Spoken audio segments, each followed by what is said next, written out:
I'm Robyn Kanner. I'm a designer and co-founder of MyTransHealth. Design in the most simple way possible is just a solution to a problem. And that solve encompasses a lot of different pieces, but design is definitely one of them. So if you're a hiring manager that's looking to hire designers and you're trying to make sure you're inclusive and have a broad range of perspectives to help solve a problem, because the reality is the more diverse your team is, the stronger it's going to be. That means you as a hiring manager has to do a little bit of work to make sure you're getting the right people.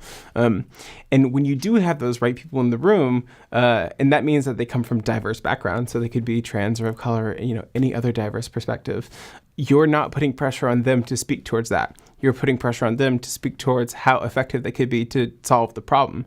So it's not necessarily on people who come from different backgrounds to inform you on what it's like to work with a trans person or any other person of different backgrounds, but it's really on you to do that legwork, because the reality is you're the one missing out on the talent from these people who will make your product a lot better and meet your success metrics. So hiring diverse people isn't seen as like a thing that you just have to do like slug along. It's actually supposed to be seen and should be seen as a way to make sure that the right people are building the right products, so you end up having a much stronger product at the end. I was working on a project for a newspaper that had reached out to me. They were trying to address the new icon for the bathroom problem. And when they reached out, they said, we would love to get a perspective from different designers on what the solution could possibly be. The problem is an icon itself can't solve a social problem. Design as a whole potentially can, but an icon is just one small piece to it. When the AD reached out and asked me to create a new icon for the bathroom, I just responded with, first of all, if you're asking a bunch of designers to solve this problem, let's make sure that there's other trans people who are working on this.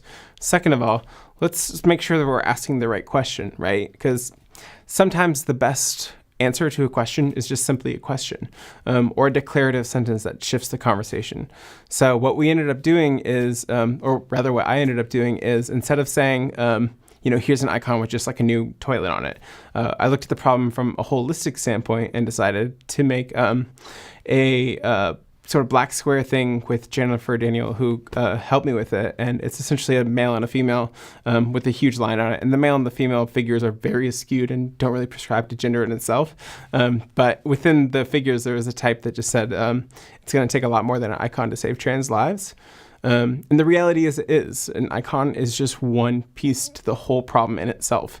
And we can't exactly just like pat ourselves on the back for creating new icons. It's about the whole social problem in itself. And I don't know how to solve that yet, but a lot of people are working on it.